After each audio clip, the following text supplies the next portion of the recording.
Hey everybody, Nick Licameli here. Today we're talking about an alternative to the cable crossover. Now the point of this video is not to really get into the proper technique for a cable crossover or whether or not we should be doing the cable crossover or why we should be doing it. It's not really the point of this video. That's for a whole nother video. The point of this video is that if you do choose to do the cable crossover and you do have pain, maybe you don't have to throw out the movement altogether.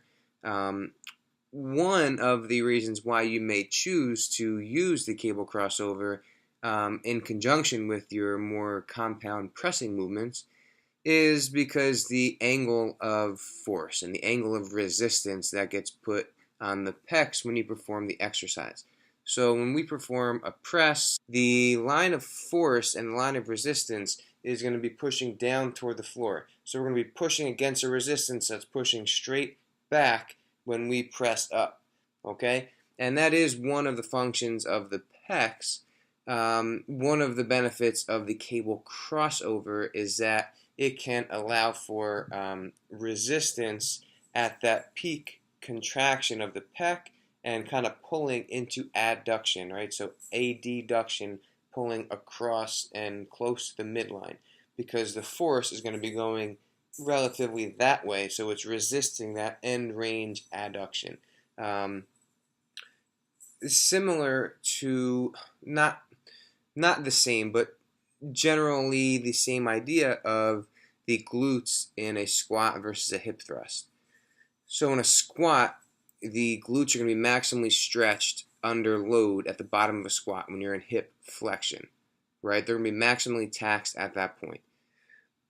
In a hip thrust, it's the opposite, right? So in the hip thrust, the glutes are going to be maximally taxed or called upon or used or activated at that terminal hip extension at the top of the movement. So the glutes are getting worked in two different ranges of motion with the squat versus the hip thrust. Similar to what we're talking about here with the press versus the crossover. So if you do have pain while doing the crossover, you're not broken, you're not asymmetrical, you don't need to be adjusted, you don't need to have a muscle release, you don't have tight this, you don't have weak that. Maybe you just need to change up the movement a little bit. So today I'm going to show you two alternatives to the cable crossover that can allow you to still train that movement to get that terminal adduction of the pecs if you are having pain with the classic cable crossover. Let's take a look. Alright, so here we go with the first alternative.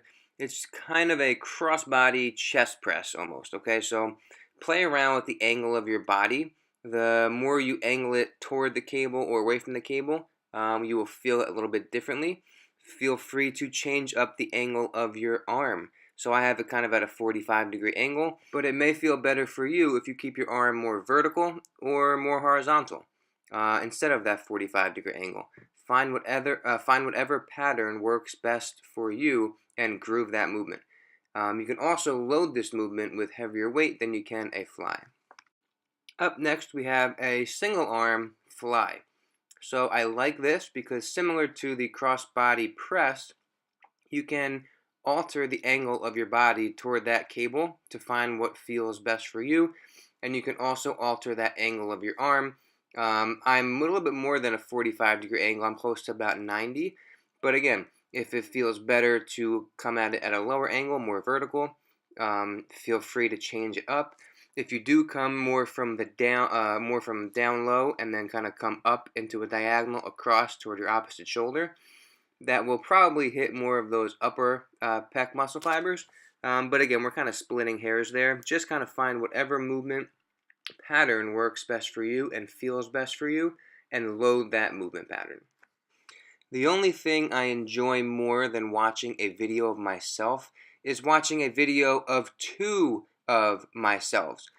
The main thing here with these two exercises is that we are getting that resisted adduction just like we do with that cable crossover. So if that cable crossover is painful, these are two great alternatives you can add in to train that movement pain-free. Thank you so much for watching. I hope this helps.